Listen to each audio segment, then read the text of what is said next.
This point, that is why सारा पानी बह के उसमें जाता है। और ये जो एरिया है जहां से पानी जाता है that is known as the catchment area और the basin of that river. ये सभी मेरे ख्याल से सभी लोगों को पता होगा। जब पानी जाता है, जब बारिश होती है तो पानी it moves towards these the rivers and these water bodies with a lot of force because of gravity. You know, higher elevation पे है, हायर एलिवेशन से जब नीचे जाएगा तो बहुत सारा फोर्स से आएगा। अब ये जो कैचमेंट एरिया है, ये कैचमेंट एरिया के अगर लखनऊ की बात करें, गोमती की बात करें, तो गोमती में अगर लखनऊ की हम बात करें तो उसका कैचमेंट एरिया क्या है? ये पूरा शहरी एरिया है। यहां से जब बारिश का पानी जाएगा नालों के थ्रू होते हुए तो वो क्या चीजें लेके जाएगा? आपने कल जो चिप्स खाई थी उसका रैपर जो है वो आपने क्या किया? आपने सड़क पे डाल दिया। बारिश हुई, वो जो कचरा है वो सीधे नदी में चला गया। इसी तरीके से मिट्टी, गंदगी, जितने पोल्यूटेंट्स हैं, ये सारे के सारे जो हैं ये नदियों में directly with the surface run of चले जाते हैं। बट थैंकफुली नेचर ने उसको क्लेंस करने का एक तरीका बनाया है।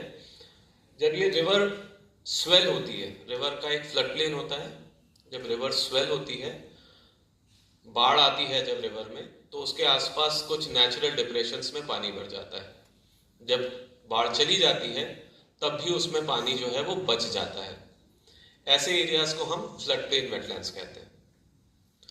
जब पानी ऊपर से आता है, ये जो फ्लड प्लेन वेटलैंड्स हैं, ये पहली चीज जो काम करते हैं, क्योंकि ये थोड़े डीपर एरियाज हैं, जिस एनर्जी के साथ वो पानी आता है उस एनर्जी को डिसिपेट करते हैं, वो पानी को थोड़ा रोकते हैं।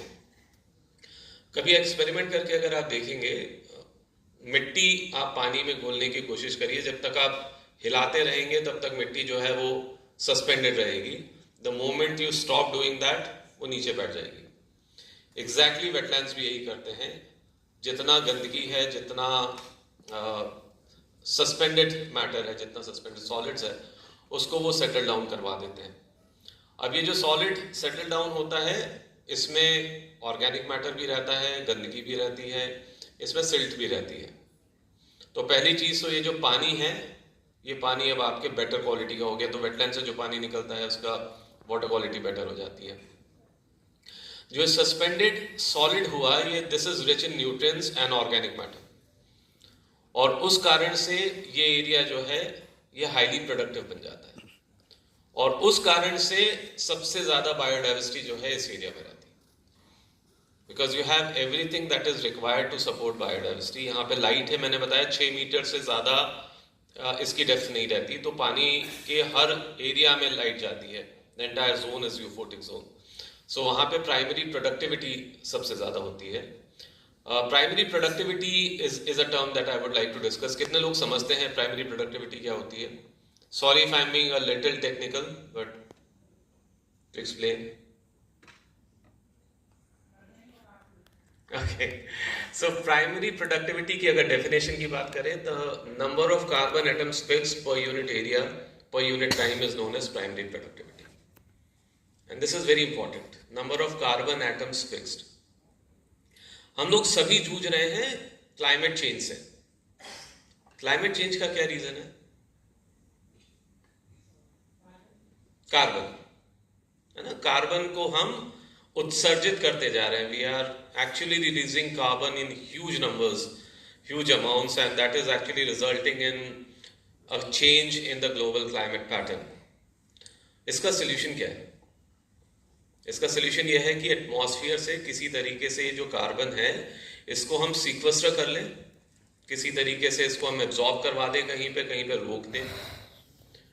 उसकी जब बात आती है तो हम ये कहते हैं कि हम पेड़ लगा दें। तो मैंने अभी एक डिस्कशन में ये भी बात करी थी कि अगर हम जितना एब्जॉर्ब कर सकता है कार्बन अगेन एक पर्टिकुलर एरिया, उसको कार्बन सीक्वेस्ट्रेशन पोटेंशियल कहते हैं। स्टडीज बताती हैं कि बेस्ट फॉरेस्टेड एरिया का जो कार्बन सीक्वेस्ट्रेशन पोटेंशियल है उससे करीब 10 से 12 गुना कार्बन सीक्वेस्ट्रेशन पोटेंशियल वेटलैंड्स का। तो अगर हम बात करें हमारे क्लाइमेट चेंज के इम्पैक्ट्स को मिटिगेट करने की, तो भी wetlands are very very important. तीसरी चीज, क्लाइमेट चेंज से हमारी लाइफ पे क्या इम्पैक्ट हो रहा है। अभी हमने काफी सारी स्टोरीज देखी, अभी हमने सुंदरबन की स्टोरी देखी, Karnataka, Maharashtra, every place that we see. Climate change के दो इम्पैक्ट्स हैं। पहला इम्पैक्ट है कि जो रेनफॉल पैटर्न है वो डिस्टर्ब हो गया, और दूसरा जो है टेम्परेचर पैटर्न है वो डिस्टर्ब हो गया। रेनफॉल पैटर्न कैसे डिस्टर्ब हुआ है? रेनफॉल जो पहले स्कैटर्ड होती थी, 3 महीने में बारिश होती थी, बारिश का क्वांटिटी सेम है। फॉर एग्जांपल अगर 900 mm बारिश होती है लखनऊ में, तो 900 mm आज भी होती है, पर वो यदि 30 दिनों में होती थी तो वो 10 दिन में हो जाती है। So there are sudden rainfall events. ऐसे जब सडन रेनफॉल इवेंट्स होते हैं तो काफी सारा रन ऑफ जो है वो जनरेट होता है। इस रन ऑफ को अक्यूमुलेट करने के लिए क्या जगह? So these wetlands are the only places to accumulate those that runoff. जब बारिश चली जाती है तब क्या होता है? तब हमारे पास कहीं भी नहीं है पानी। So these are the only places जहाँ पे पानी स्टोर रहता है, और वो धीरे धीरे ग्राउंड वाटर में भी जाता है और धीरे धीरे वो रिवर्स के बेस फ्लोज को भी कंट्रीब्यूट करता है। बट इन वेटलैंड्स के साथ हम कर क्या रहे हैं? I mean, we know that wetlands are very very important. अभी बहुत सारी बातें हो रही हैं, पर वेटलैंड्स के साथ हम क्या कर रहे हैं? स्टैटिस्टिक्स हैं ग्लोबल वेटलैंड आउटलुक के। अभी WWF की एक स्टडी का जिक्र आया एक डॉक्यूमेंट्री में। ग्लोबल वेटलैंड आउटलुक और WWF की स्टडीज ये बताती हैं कि since 1950s we have lost 35% of the wetlands permanently. आदरणीय सम्मानित मंच, सामने बैठे भाई बहनों, मैं तेजपाल सिंह, निवासी खनगामा श्याम, औला, बरेली। हमारे गांव में एक बहुत बड़ा तालाब पहले समय में वो एक बहुत विराट झील का रूप लिए था, और धीरे धीरे वो सिकुड़ गया और पट गया। उसमें बहुत बड़ी जलकुंभी, जिसने उसका पानी बहुत ही प्रदूषित कर दिया। जब WWF इंडिया के लोग वहाँ पहुँचे संस्था के, और उस तालाब की जब दुर्दशा देखी, तब जिला प्रशासन, ग्रामीण आंचल के सभी लोग और WWF इंडिया के साथ मिलकर समन्वय बनाकर जब उस पर कार्य करना शुरू किया, तो पहले तो जलकुंभी उसकी निकाल के सफाई की, और जो उसमें बरसात के पानी का अवरोधक नाले बने हुए थे उनकी साफ सफाई की। और साफ सफाई करने के बाद जब उसमें पानी का भराव हुआ, और जब से उस पर काम हुआ है तब से निरंतर तालाब में स्वच्छता बनी हुई है, पानी भरा हुआ है। अब उससे लाभ क्या हुआ? उससे लाभ ये हुआ, जिस समय जलकुंभी थी उस समय 4 पॉइंट ऑक्सीजन थी तालाब के अंदर। जब वहाँ पर नापा जाता था तो 4% आती थी, आज 10% से ऊपर पहुँच गई। और जब 10% से ऊपर पहुँच गई तो वहाँ कछुआ, मछली और जो जल के प्राणी हैं, जीव हैं, वो आज बहुत संख्या में दिखाई देते हैं। और कछुआ तो कई वैरायटी के हैं, छोटे वाले भी हैं, बहुत बड़े वाले भी हैं, और बाहरी पक्षी भी आना शुरू हो गए उसमें। और पानी जो है इतना शुद्ध हो गया कि अब पशुओं को पीने के योग्य हो गया, नहाने नहलवाने के योग्य हो गया। और उससे वाटर लेवल पर इतना बड़ा असर पड़ा, 5-6 फीट उसके आसपास के क्षेत्र में वाटर लेवल बढ़ गया। अब ये पर्यावरण और प्रदूषण के संबंध में जो नींव रखी गई, उससे इतना लाभ हुआ। जो पानी प्रदूषित था वो पानी शुद्ध हुआ, और उस पानी के शुद्धता से एक तो जल स्तर में वृद्धि हुई और पानी में भी शुद्धता आई। पहले पानी, नलों का पानी भर के रख लेते थे, साला पीला पीला हो जाता था, अब कुछ शुद्ध है। ऐसे ही हमारे पड़ोस में एक झील लीलौर की, जिसकी 2015 में उसकी खुदाई वगैरह हुई, और फिर WWF इंडिया के लोग वहाँ पहुँचे और उसका देखा कि इसमें पानी का संरक्षण कैसे हो सकता है। तो जो स्रोत अवरोधक थे पानी आने के, और उनकी सब साफ सफाई प्रशासन एवं ग्रामीण और WWF सब ने समन्वय बनाकर जब उसकी साफ सफाई करवाई, तो उसमें 2023 में पूर्ण सफाई हो गई। बहुत बड़ा जल का भराव हुआ बरसात के पानी का। वो 2023 में भी बढ़िया भरा रहा और 24 में भी बहुत बढ़िया तालाब, शुद्ध पानी है उसमें, जिसमें मुख्य सचिव उत्तर प्रदेश का भ्रमण भी हुआ, वो भी पहुँचे वहाँ, उसकी वो सब कार्यों को देखा तो बड़े प्रसन्न हुए।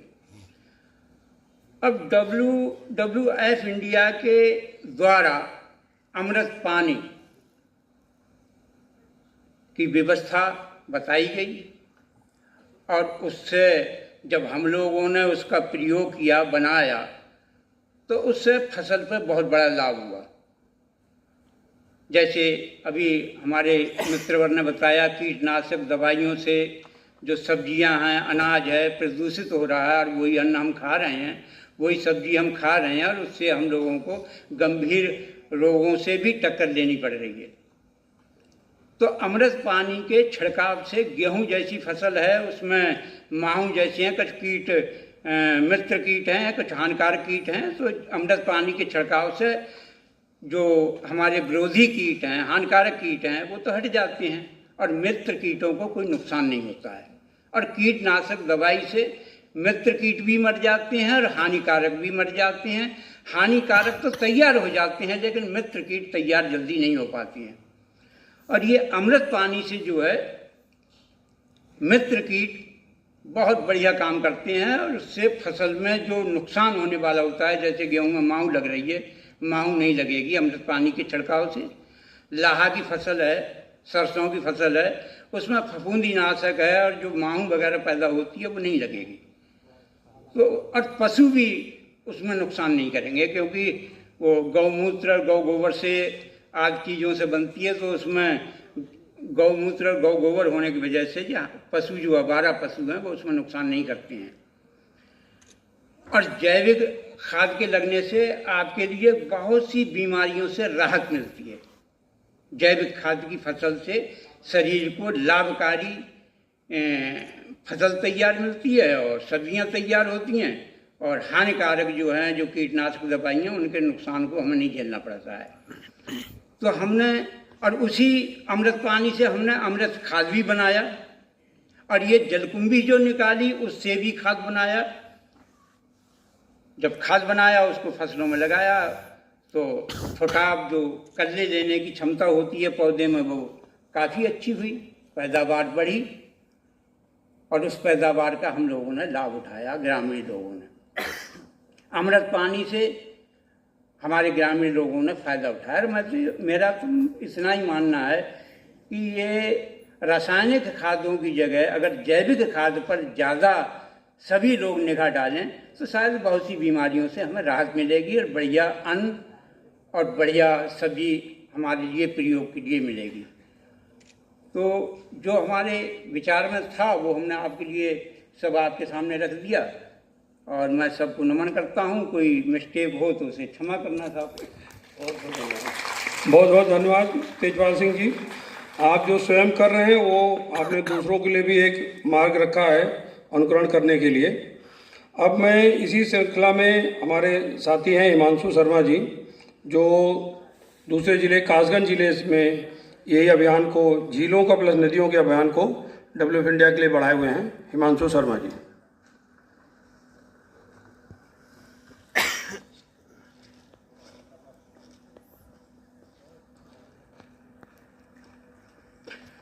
हेलो एवरीवन, धन्यवाद सर। मेरा नाम हिमांशु शर्मा है और मैं WWF इंडिया के साथ काफ़ी समय से कार्य कर रहा हूँ। और हम लोग मुरादाबाद, अमरोहा, कासगंज, बिजनौर, शाहजहाँपुर, बरेली आदि कई ज़िलों में हमने काम किया है।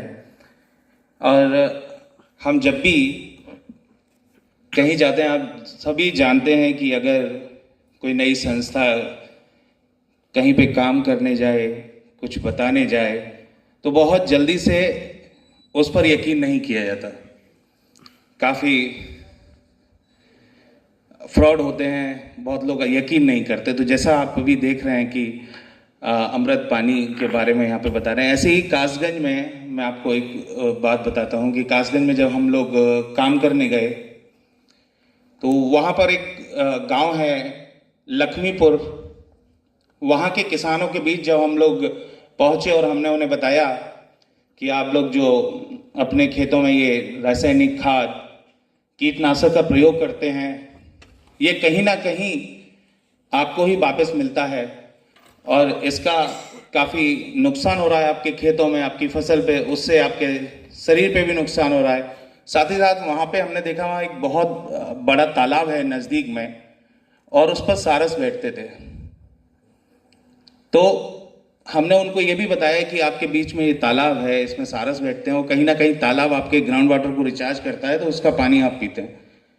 बहुत समझाया, बताया, लेकिन नहीं। उन बीच में एक किसान बोले ठीक है, कुछ समझ में आ रहा है हमारे, और हम चलिए आपकी बात मानते हैं और अमृत पानी बना के देखते हैं। उस किसान ने अमृत पानी बनाया, उसका प्रयोग किया।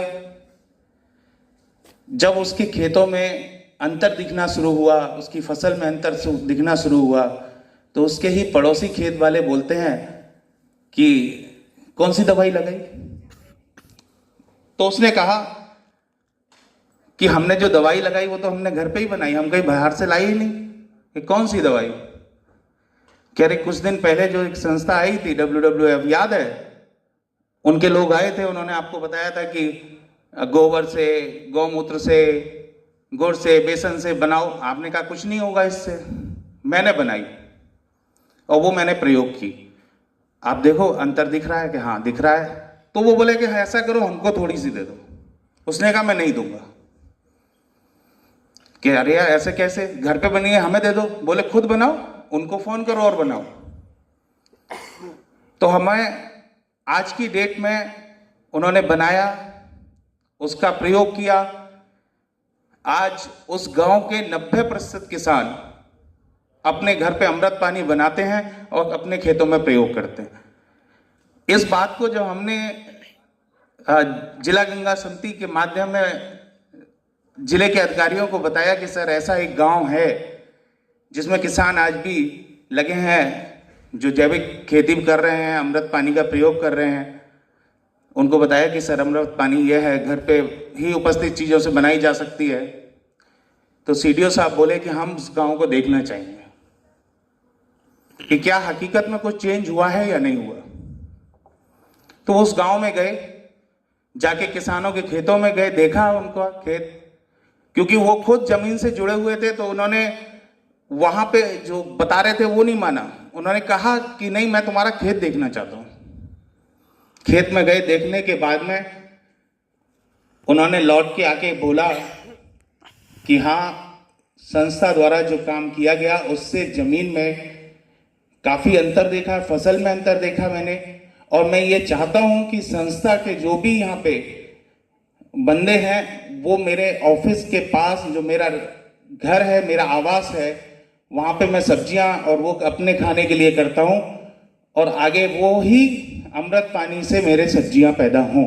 और आज की डेट में उस गांव को अमृत गांव घोषित किया गया है कासगंज में। ऐसे सभी अपने अपने जहाँ से हैं वहाँ पे अमृत पानी का प्रयोग करें। और उसका दूसरा फायदा ये हुआ कि जो तालाब उस गांव के बीच था, वहाँ पे सारस रुके, क्योंकि जो पानी है उसमें काफ़ी अंतर हुआ। आप लोग सभी जानते हैं कि हमारे खेतों से बरसात के टाइम में और वैसे जितना भी पानी बह के जाता है हमारे तालाबों में जाता है। और आप जानते हैं कि जब तालाबों में बह के जाएगा तो जो हम अपने खेतों में डालेंगे वो सब तालाब में पहुंचेगा। तो कहीं ना कहीं जब उस बीच में हमने अमृत पानी का प्रयोग कराया तो हमारे जो केमिकल फर्टिलाइजर और पेस्टिसाइड पहले पड़ता था वो कुछ हद तक कम हुआ और पानी का वहाँ पे शुद्धिकरण तालाब बचा। तो सभी से मेरा ये भी अनुरोध है कि आप लोग अगर खेती करते हैं या आप लोग जिस गांव जाते हैं वहाँ भी कोशिश करिए, समझाइए कि हम अमृत पानी का प्रयोग करें, जैविक खेती करें, ताकि हमारी नदियाँ और तालाब बचे रहें। इसी बीच सर मैं 2 मिनट का समय जरूर लूँगा कि आप लोग यहाँ पे हम लोग तालाब, नदी, सब चीज़ को बचाने की बात करते हैं और इसके लिए चाहिए हमें पानी। तालाब तभी है जब पानी है, और पानी को हम 2 तरह से प्रयोग करते हैं, एक प्रत्यक्ष रूप से, एक अप्रत्यक्ष रूप से। हम लोग यहाँ पे पानी, प्रत्यक्ष रूप के पानी की बात काफी हम लोग कर रहे थे कि नदियों में पानी बचे और नहाने में पानी बचे, बूंद टपक रही है वो पानी बचे, हमने देखा। लेकिन कहीं ना कहीं ये आप लोग भी जानते हैं कि जो प्रत्यक्ष रूप से दिखाई दे रहा है, पानी प्रयोग करते हुए हम लोग दिख रहे हैं, उससे कहीं ज्यादा पानी हम अप्रत्यक्ष रूप से बर्बाद करते हैं। पानी बर्बाद होता है लेकिन दिखाई नहीं देता। जैसे मैं छोटा सा उदाहरण आप लोगों से बीच में रख रहा हूं, आप लोग घर से बाहर जाते हैं, काफी लोग ऐसे हैं जो बोतल लेकर नहीं चलते घर से, और बाहर जाते हैं, प्यास लगती है तो मार्केट में बोतल खरीदते हैं। सभी खरीदते हैं ना, प्यास लगती है तो सभी बोतल खरीद के पानी पीते हैं। अगर मैं आपसे पूछूं कि आप मार्केट में यदि पैसा देते हैं तो आपको यह जानने का हक है कि हमें वापस कितनी चीज मिली, यह तो जानने का हक है ना। चलिए मैं आपसे एक छोटा सा क्वेश्चन करता हूं कि आपने मार्केट में 20 रुपए की एक पानी की बोतल खरीदी, 1 लीटर की, उसमें कितना पानी आपको वापस मिला? कोई बताए? जो आपने मार्केट में 20 रुपए में पानी की 1 लीटर की बोतल खरीदी, उसमें कितना पानी आपको वापस मिला? कोई बताए प्लीज।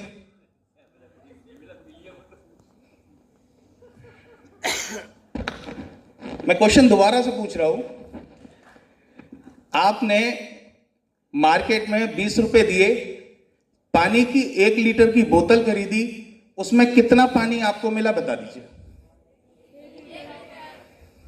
पक्का 1 लीटर, 800 ml, और बताइए, और बताइए, माइक दे दीजिए, बता दीजिए। 900 ग्राम,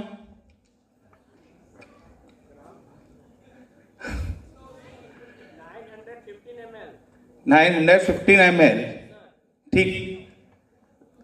अब मैं आपसे कहूं कि आपको 20 रुपए में दुकानदार ने 17 लीटर पानी दिया था, विश्वास करेंगे?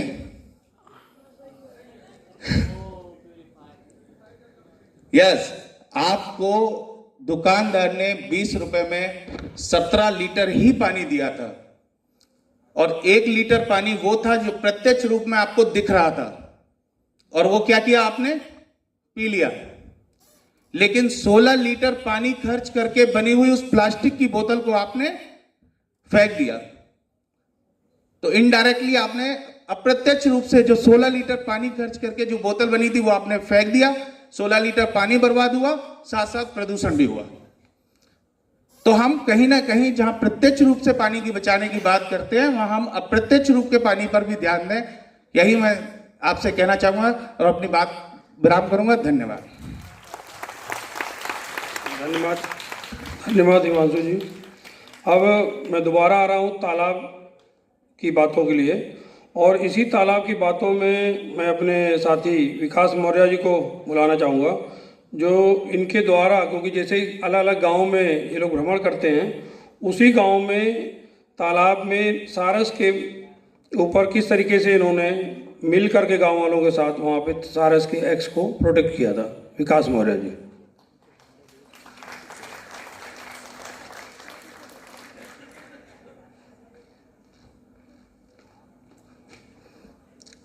हेलो, नमस्कार सभी को। मेरा नाम विकास मौर्य है और मैं तुलसी जन्मभूमि सोरों डिस्ट्रिक्ट कासगंज से आया हूँ। सबसे पहले तो मैं बताना चाहूँगा कि हम किसानों के साथ काम करते हैं पर्यावरण को बचाने का। पर्यावरण में हर वो चीज़ आती है जिसको हम देख सकते हैं, महसूस कर सकते हैं। चाहे आप पेड़ पौधे, जीव जंतु, जानवर, हवा है, पानी है, मिट्टी है, कहीं ना कहीं हमारे जीवन में सबसे ज़्यादा उपयोग है वो पानी का है। और जो पानी का सबसे ज़्यादा यूज़ करता है वो कहीं ना कहीं किसान करता है, चाहे सरफेस वाटर के माध्यम से हो, चाहे ग्राउंड वाटर के माध्यम से हो। सरफेस वाटर का मतलब ये है कि कोई तालाबों के माध्यम से खेती करता है तो कोई नदी के माध्यम से खेती करता है। और ग्राउंड वाटर का मतलब ये है कि जैसे कोई डीजल पंप के माध्यम से, बोरवेल से पानी निकालता है, या कोई ट्यूबवेल के माध्यम से, या कोई समरसेबल के माध्यम से।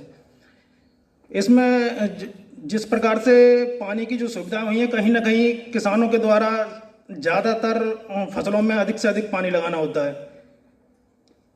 अब हम पानी तो चाहे ग्राउंड वाटर के माध्यम से लें, चाहे हम पानी सरफेस वाटर के माध्यम से लें, कहीं ना कहीं पानी का उपयोग है वो ज़्यादा हो रहा है। और जो ग्राउंड वाटर का जो पानी है कहीं ना कहीं नीचे होता चला जा रहा है। कोई एक समय हुआ, जैसे कि जो हमारे बुजुर्ग वगैरह बताते हैं, कि जो पानी का जो ग्राउंड वाटर था वो लगभग 10 या 15 फीट था। आज जिस प्रकार से हम पानी निकाल रहे हैं ग्राउंड वाटर से, वो कहीं ना कहीं 40 और 50 फीट पे पहुंच चुका है। जो हमारे बुजुर्गों ने नल वगैरह लगाए थे वो आज हमारे समय पर काम नहीं कर रहे हैं, वो कहीं ना कहीं हम दोबारा उनको लगा रहे हैं। और किसान जिस प्रकार से पानी का उपयोग करता है वो कहीं ना कहीं ज़्यादा इसलिए करता है क्योंकि ज़्यादा से ज़्यादा पानी की जो आवश्यकता होती है, कहीं ना कहीं पौधों को पानी देना होता है, ना कि पेड़ मिट्टी को। आवश्यकता होती है कि पौधे को पानी देना है। और किसान क्या करता है कि फसल में नमी थोड़ी सी कम देकर वो तुरंत पानी लगा देता है। ज़्यादा से ज़्यादा फसल को आवश्यकता होती है 2 या 3 इंची पानी की। वो पानी का जो यूज करता है वो कहीं ना कहीं 6 इंची पानी का यूज करता है, क्योंकि अब पानी के सोर्स ऐसे हो गए हैं कि ट्यूबवेल के माध्यम से वो ज़्यादा से ज़्यादा पानी लगाता है। और ये पानी लगाने का कहीं ना कहीं ज़्यादा से ज़्यादा फर्टिलाइज़र, केमिकल्स वगैरह इनका यूज़ हो रहा है। ये वही केमिकल फर्टिलाइज़र कहीं ना कहीं क्या बोलते हैं, उसके माध्यम से ज़मीन के अंदर जा रहे हैं, और वो जो पानी हम पी रहे हैं कहीं ना कहीं वो हमें नुकसानदायक महसूस हो रहा है। ऐसे ही फर्टिलाइज़र आज अगर हम पंजाब की बात करें, पंजाब पूरे भारत का 2% खेती करता है, मगर 13% केमिकल यूज करता है। वो इस प्रकार से केमिकल यूज कर रहे हैं कि जैसे कि उनकी जो भूमि है कहीं ना कहीं उनमें ऐसी परतें जमा हो गई हैं कि उसमें फसल करना बहुत मुश्किल सा होता जा रहा है। आज पंजाब में क्या है कि जो नए नए बच्चे हैं, जो नई नई जनरेशन आ रही है, वो कहीं ना कहीं कनाडा में जाकर टैक्सी चला रहे हैं, क्योंकि वहाँ की जो ज़मीन है वो उपजाऊ नहीं रही है। और जब हम किसानों के साथ प्रशिक्षण करते हैं तो पर्यावरण के माध्यम से, चाहे पक्षी भी हैं, जैसे हमारे उत्तर प्रदेश का राजकीय पक्षी है सारस, जब हम किसानों को प्रशिक्षण देते थे तो उसमें यह था कि जब बरसात के सीज़न में सारस तालाबों में या अंडा वगैरह रखते थे, तो हम किसानों को जब ऑर्गेनिक फार्मिंग के प्रशिक्षण देते थे तो उसके साथ साथ सारस के अंडों को बचाने का भी प्रशिक्षण देते थे। डिस्ट्रिक्ट कासगंज में एक गांव है भरतपुर, जो वहाँ पे लगभग 2 एकड़ का एक तालाब था, जो कि ग्राम समाज का ही एक तालाब था, जिसमें अंडे रखे हुए थे सारस के। तो वहाँ हमने लोगों को प्रशिक्षण दिया जिससे कि वो अंडे बच सकें। तो जो सारस जो कहीं ना कहीं घोंसला रखता है वो इस प्रकार से रखता है कि अगर वाटर का उसका जो तालाब में जो पानी का ज़्यादा फ्लो अगर होता है तो वो कहीं ना कहीं जो उसका घोंसला होता है वो ऊपर की तरफ बढ़ता रहता है। और जो उसका तालाब था उसका जो वाटर फ्लो होने के माध्यम से कहीं पानी निकलने का कोई साधन नहीं था। तो वहाँ पे हमने किसानों को बताया कि आप इसके ओर पास कोई डंडे वगैरह से या बांस बल्ली की वगैरह से इसके ओर पास गाड़ दीजिएगा, जिससे कि अगर इसका वाटर का ज़्यादा फ्लो हो तो कहीं ना कहीं ये घोंसला इसका जो है वो इधर उधर ना हो। तो किसानों को समझाया तो किसानों ने ऐसा ही किया, और जो पानी था बारिश का वो कहीं ना कहीं ज़्यादा बढ़ता गया, मगर उन बांस बल्लियों और डंडों की सहायता से वो घोंसला वहीं अपनी जगह पर सीमित रहा, जिससे कि उसके बच्चे सुरक्षित और संरक्षित निकले। और पेड़ पौधों की अगर हम बात करें तो एक चयनित जगह है डिस्ट्रिक्ट कासगंज में, जो 4000 बीघा का एक भागीरथी वन करके लगा हुआ है, जिसमें अधिकारियों के माध्यम से और अदर लोगों के माध्यम से, जिसमें पेड़ पौधे लगाए गए हैं, जो कि एक डिस्ट्रिक्ट कासगंज में भागीरथी वन से नाम से प्रचलित जगह है, जिसमें ज़्यादा से ज़्यादा पेड़ पौधे लगाए गए हैं, जिससे कि वहाँ का पर्यावरण है वो दूषित होने से बच रहा है। कहीं ना कहीं आप लोग भी पेड़ लगाएं। धन्यवाद।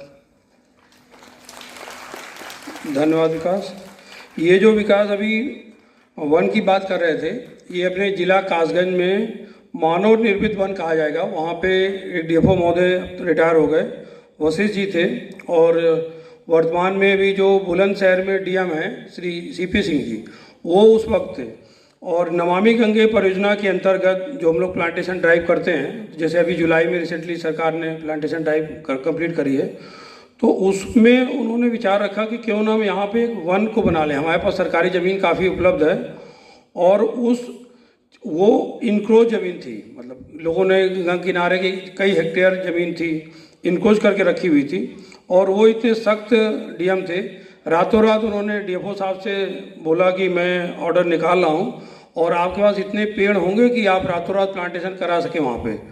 तो डीएफओ साहब ने तुरंत एग्री किया, अपने ज़िले से प्लस सराउंडिंग ज़िले से पेड़ लेके पूरी टीम लगा करके, जिला प्रशासन और उसकी पूरे क्षेत्र में जो अभी बताया अभी इन्होंने, भागीरथी वन और गंगा वन पूरे को प्लांटेशन किया, और उस प्लांटेशन को अपने माननीय राज्यपाल महोदया जी के द्वारा इनॉग्रेट कराया। और आज वो पिछले 3-4 साल से नमामि गंगे की स्कीम के अंतर्गत मानव निर्मित वन में है। कई तरह के वन हम देखते हैं जो नेचुरल वन में आते हैं, और ये आगे आने वाले टाइम में, मतलब अब से 5-10 साल लेटर, ये काफ़ी सघन वन में आ जाएगा।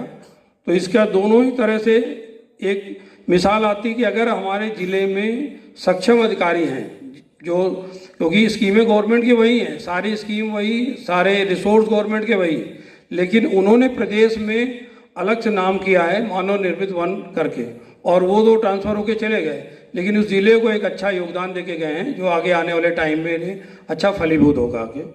इसी क्रम को आगे बढ़ाते हुए मैं अपने वेटलैंड मित्रा ये गंगाधर जी को इनवाइट करना चाहूँगा, जो खंगना श्याम से हैं। गंगाधर जी।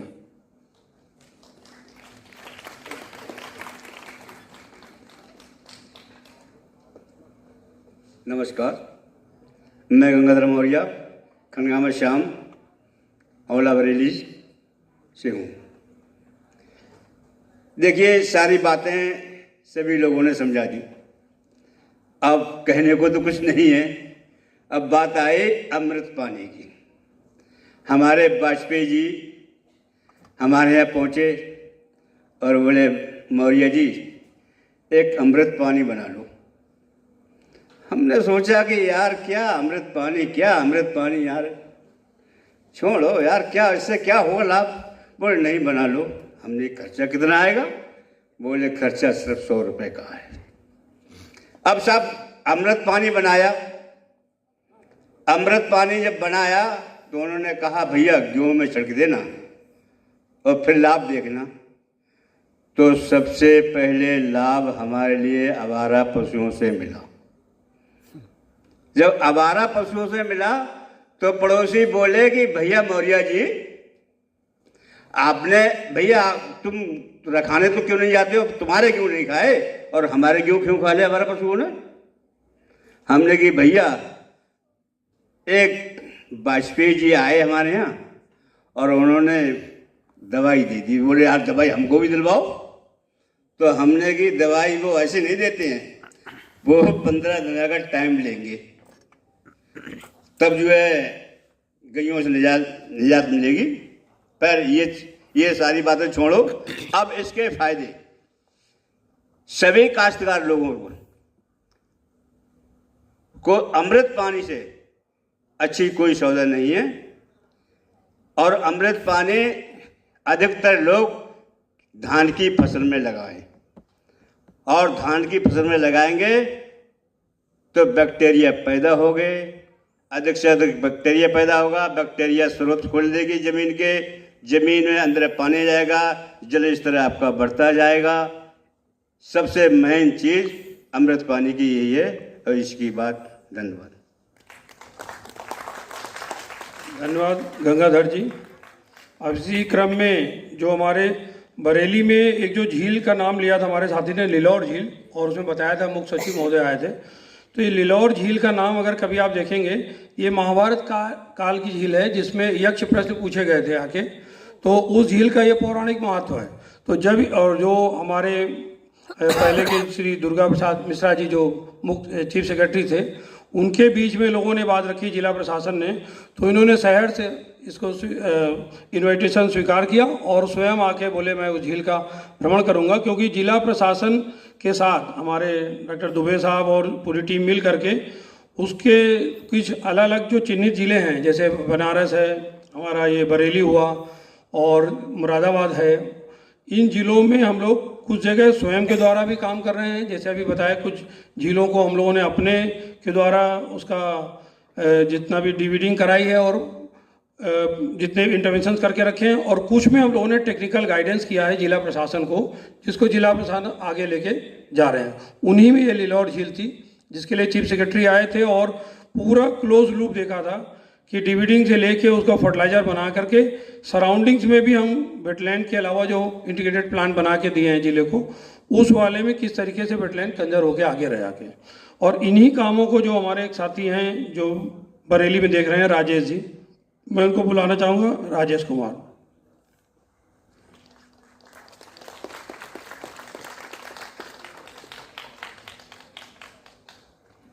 मैं राजेश कुमार सर्वप्रथम नमन करता हूं मैं उस परम सत्ता को जो मुझ में वक्ता बनकर बोल रही है और आप सभी में श्रोता बनकर सुन रही है। जल प्रदूषण और भूमिगत जल स्तर का लगातार गिरना एक गंभीर समस्या इस समय है हमारे पर्यावरण के लिए। इस समस्या के बारे में मैं समझता हूँ काफ़ी विस्तार से प्रकाश डाला जा चुका है। मैं स्टेप बाय स्टेप बताता हूँ। अगर कोई वेटलैंड में समस्याएं हैं तो उसको ठीक कैसे किया जा सकता है, किन किन बातों पर हमें ध्यान रखना चाहिए।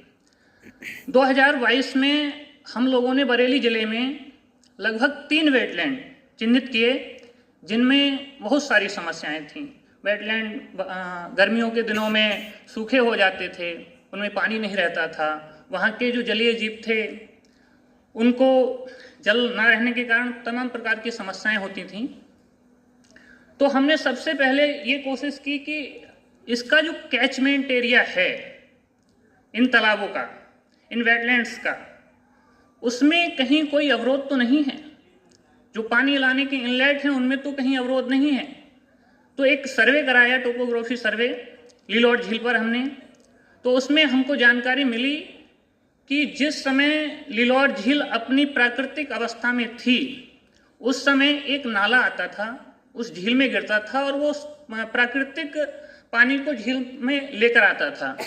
लेकिन 2015 के आसपास उसमें सरकार ने कुछ कार्य कराए, जिससे हुआ क्या, जब उन्होंने उसकी डिसिल्टिंग कराई उस वेटलैंड की, तो जो मिट्टी उठाई वो वेटलैंड के चारों तरफ डाल दी, और जो नाला पानी लेके आता था उसकी भी जब उन्होंने खुदाई कराई तो उसके भी दोनों तरफ से मिट्टी डाल दी। वर्षा होती थी, पानी कैचमेंट से आता था, लेकिन वो मिट्टी पड़ी होने के कारण पानी वेटलैंड में नहीं आ पाता था। एक तरह से अवरोध हो गया, वेटलैंड सूखा रहने लगा। 2021 तक उसमें पानी नहीं आया। 2015 में बना और इसी तरह चलता रहा। 2021 तक लिलौर झील में पानी नहीं आया। उसके बाद हम लोगों ने एक टोपोग्राफी सर्वे कराया, WWF इंडिया और जिला प्रशासन उसमें समन्वय स्थापित करके ग्रामीणों को सहयोग लेकर के, ग्राम प्रधान का सहयोग लेकर के हमने उन जगहों को चिन्हित कराया कि किन किन जगहों पर इनलेट बनाए जाएं जिससे पानी वेटलैंड में आ सके। तो इसके उपरांत हमने मनरेगा और ग्राम प्रधान निधि के सहयोग से इनलेट्स का निर्माण कराया लिलौर झील में, जिसके फलस्वरूप 2023 अगस्त में बारिश हुई और बारिश में पूरा वेटलैंड अपनी क्षमता में भरा।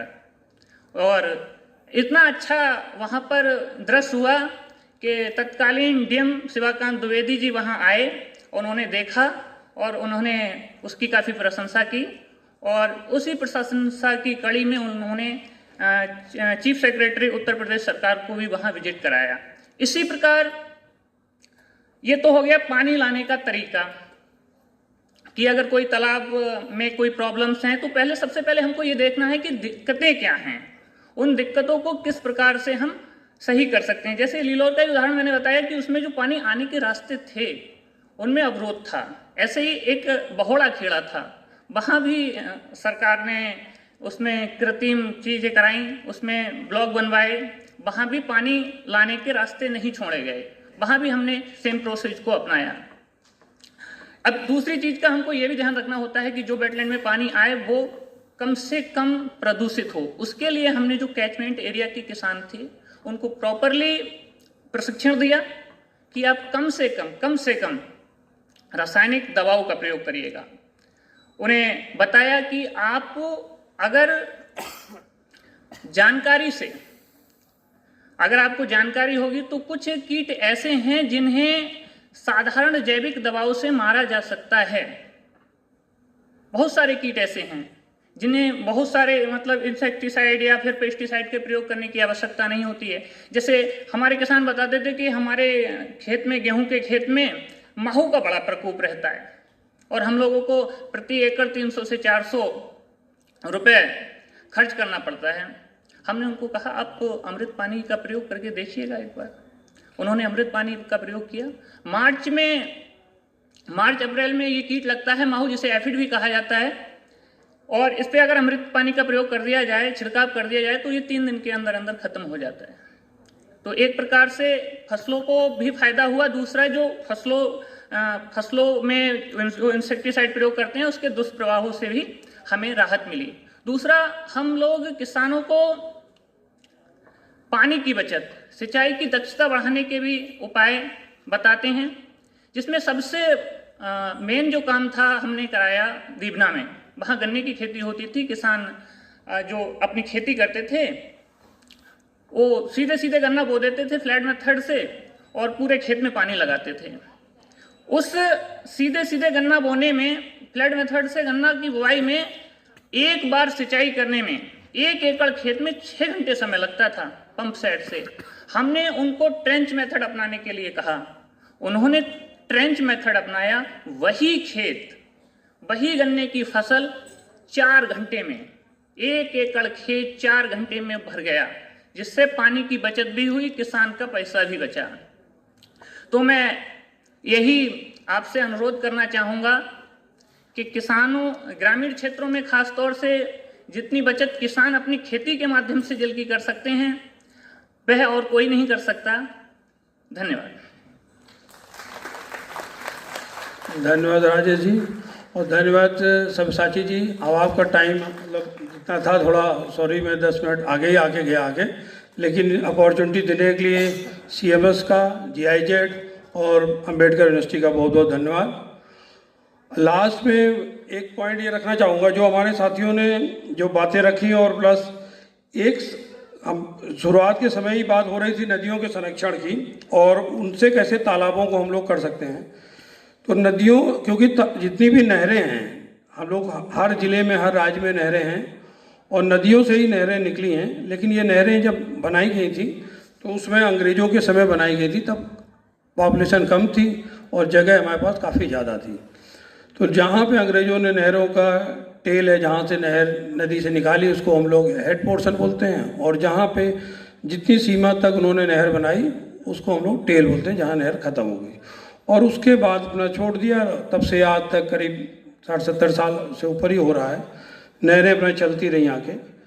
तो 2015-16 में कि हम लोगों ने बात करी कि हम नदी संरक्षण की बात कर रहे हैं, या तो संरक्षण के नदी में प्रवाह बढ़ाना है, डैम से हम पानी छोड़ें, वो कहीं उपयुक्त नहीं हो पाता, क्योंकि जो डैम में पानी भरा जाता है वो लीन पीरियड के लिए रहता है, जनवरी से जून के बीच में, जब न बाढ़ होती है न बारिश होती है, और उस वक्त पानी की काफ़ी आवश्यकता रहती है। तो कोशिश ये करी गई कि WWF इंडिया ने एक परिकल्पना करी कि अगर हम नहर का जो पानी सिंचाई के बाद बचता है उसमें 2 काम करें कि पास की नहरें, उनमें पहले कभी रास्ता रहा है जब बनाई गई थी तो रास्ता नहीं था, लेकिन वो ग्रेविटी से पानी कहाँ बह के जाएगा वो नेचुरली अपने आप ढलान से होता हुआ चला जाता था पास के किसी तालाब या किसी नदी के लिए, और जो लोकल नदी के लिए वो जीवनदान बनता था। लेकिन आज के परिदेश में चाहे गांव हो या कहीं भी कोई भी इंटीरियर एरिया है, सब जगह ज़मीनों में लोगों ने अपने अपने कब्जे कर रखे हैं, किसी को लीगल के रूप में, किसी के पट्टा लेके कर रखा है। तो कोई भी ज़मीन आपको सरकारी या खाली ज़मीन नहीं कह सकते कि यहाँ से आसानी से पानी चला जाएगा। तो एक हम लोगों ने बिजनौर में एक नदी है करुला नदी, वो सहायक नदी है रामगंगा की, और रामगंगा यहाँ में हरदोई के पास बड़ी गंगा में मिलती हैं।